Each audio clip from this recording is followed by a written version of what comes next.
Hi, welcome back to my channel, and for today's video, we will talk about exact differential equation.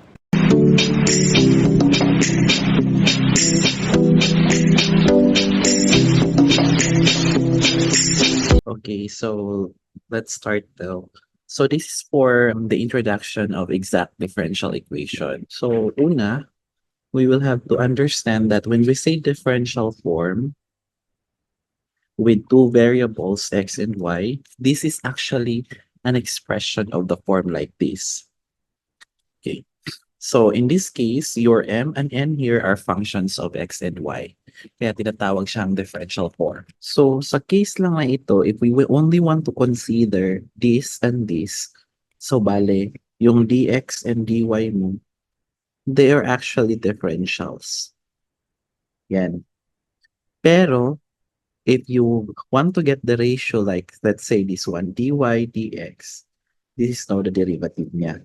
Just check of the difference between the derivative and differentials.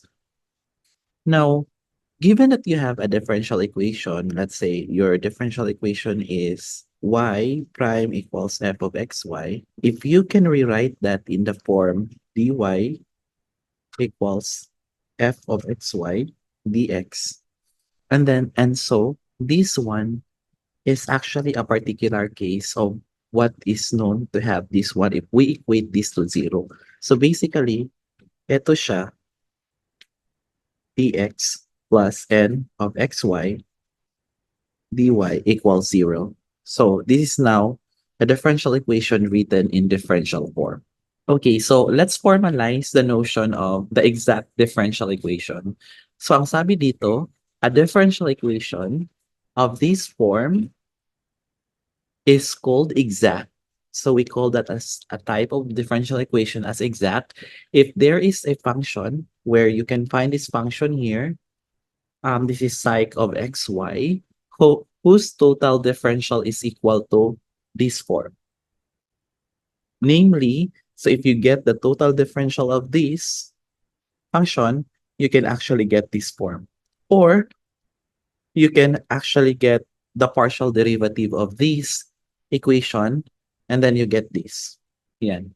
So, ibig sabihin, yung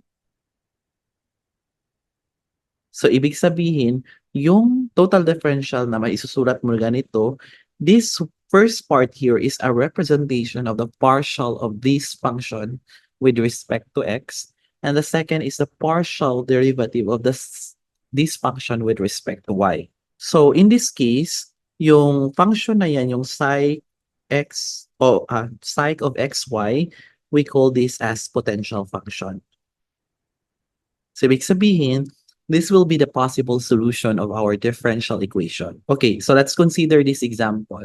So let's check if this is exact equation. Now, ang makikita mo dito lang is, I have to tell you, para kang nagta-trial and error because you would like to check a possible function na magsasatisfy sa kanya. Pero, the good thing for that is, pwede ka ding mag-conduct ng integral niya. And then, that's only an estimate. So basically, say you have x, y, plus, scratch lang to ha, y squared over 2. If you want to integrate this with respect to x, di ba ang mangyayari this is x squared y over 2 plus y squared may x dyan over 2. So basically, posibleng ganito ata ang laro niya. Okay. So if we simplify this is probably xy x plus y over 2. Yan. So kung napapansin niyo, hindi ko na siya ginalaw kasi kapag totoo 'tong nakukuha natin, eh, mag-a-apply siya diyan. So if ever naman hindi siya mag-a-apply, hindi totoo. Kasi una, again, what we are actually doing here is just purely estimate para ma-identify natin na yung function na yun ang magva-validate sa kanya that your equation is exact. Okay. So, eto na yun, this one. So let's double check on that. So let's formalize. Since, paano ba? Okay, let's consider a function. So consider a function So I have function psych of xy, which is xy, x plus y all over 2. Okay, hindi pa tayo sure kung totoo ito ha. But let's validate on that. Note that yung partial niya with respect to x, so this becomes this. So, ano mangyayari dito? If we take the derivative of this, pwede ko kasing i-extract ng 1/2, no? And then, this one I can rewrite this as, tama ba? X squared y plus y squared over 2. So, ibig sabihin, if I'm gonna take the derivative of this, I'll get 2xy plus y squared. Okay.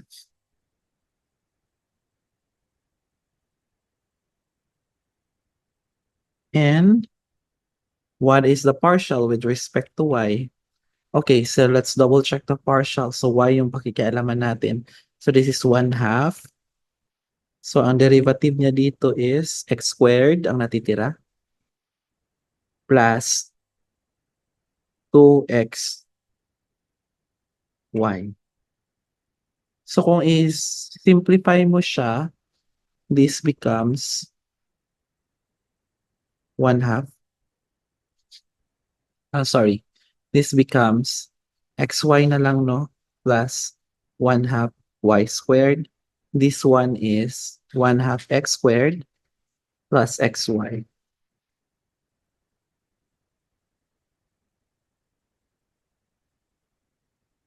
So, kung nakikita mo, kung napapansin mo, this is just the same.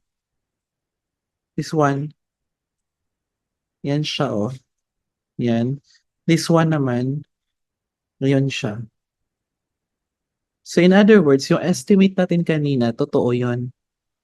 So, this means that this is a potential of the function. So, dahil nag-i-exist yung potential, then the equation is exact differential equation. So, is the potential function, hence, this equation is exact. That's it. So, if you have questions or clarification, let me know. Okay, now, let's introduce this theorem first para madali natin siyang babantayan as exact. Kasi yung kanina, di ba nag-estimate tayo? So, paano kung hindi natin kaya mag-estimate? So, at least we would have the other way of doing the estimate in such a way na mas parang mild siya kumpara sa nauna kanina. Okay, this is by virtue of this theorem. Ang sabi dito, suppose that continuous functions m and n are defined and have continuous first partial derivatives on the domain. So your domain here is the rectangle, which is a Cartesian product of the closed intervals. So yung closed intervals niya with respect to x is this AP, and with respect to y, that is CD. So, or you can just consider domain which are bounded by a closed curve without self-satisfaction intersections. Or you can just consider any domain bounded by a closed curve without self-intersections. So, ano ibig sabihin yan? Ibig sabihin lang that the function must have to be continuous at all points on the boundary.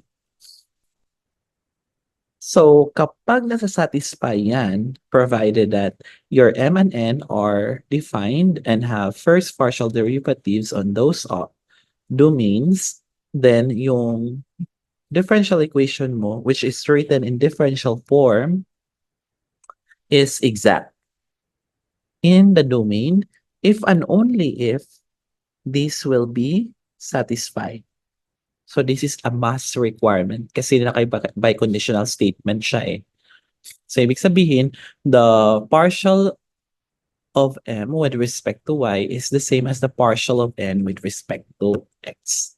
And that happens to have all the points in R. Okay, so let's consider this example. So, bibigyan tayo ng isang function na magiging possible, magiging potential siya sa isang differential equation. So, yung hahanapin natin, we will have to find the exact differential equation. So, remember, yung exact differential equation mo can be written as this one. Diba? Kasi if this were a potential function, ibig sabihin, the total differential of this will satisfy the potential function, I mean the exact differential equation. So let's double check on that. In this case, remember this y is a function of x. So that means the total differential here is, I mean the derivative. So the derivative of this is this one. And because y is a function of x, you can write this one. Okay, so let's try. So kung titingnan natin, if we want to get the partial with respect to x, syempre 0 na to eh. Ito lang yung natitira. What's the derivative for this? Di ba sa calculus 2 natin, this is the same as 1 over 1 plus x squared. You might want to check on that or review your calculus 2. And then, kapag magkukuha naman tayo with respect to y, so ito yung nawawala, 0 yan eh. I can have, tama ba, this is 2y prime all over 1 plus y squared. Kasi ln to eh. So, you take the derivative for that. Parang diniderivative mo lang dito. Balik, etong sa loob, di ba? Magiging denominator yan. And then you take again the derivative of this. So, ito 0, ito 2y, y prime pa. So, this becomes this. Of course, you equate that to 0. Kasi again, if this were a potential function, then it should satisfy the total, yung total differential niya should satisfy the differential equations written in differential form. So because this is now our equation, so mangyayari, this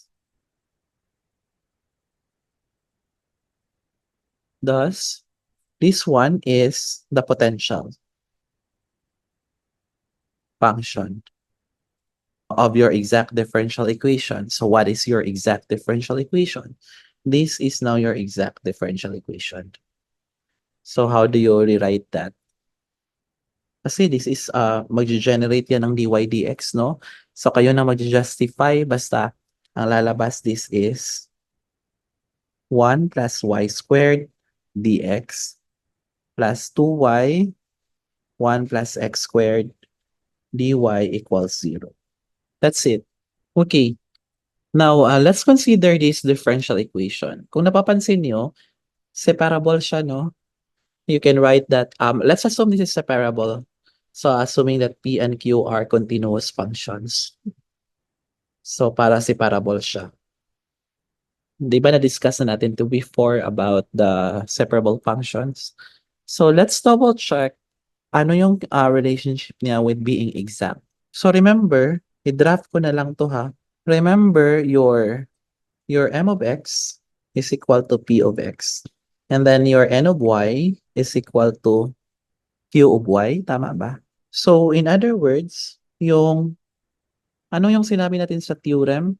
Ang sabi ng theorem, the partial of m with respect to y should be equal to the partial of n with respect to x. Eh, the partial of m with respect to y, so magiging, ano siya, 0. Diba? Kasi, hindi, this is a function of x, eh, so walang y, so 0 yan, magiging constant lahat. Ito naman, the partial of n with respect to x, this is also 0. So, ibig sabihin, nag-i-equal sila, and by virtue of the theorem, this is exact. So, ano yung message ng example na ito? Ibig sabihin that all separable equations are exact equations. So, if you have any question or clarification, please let me know. Okay, that's all for today. Thank you so much for watching. So, if you have any questions or clarification, please let me know. And for those who are new to my channel, please subscribe so that you'll be updated on the videos that I'll be uploading very soon. Thank you so much guys for watching. Have a great day.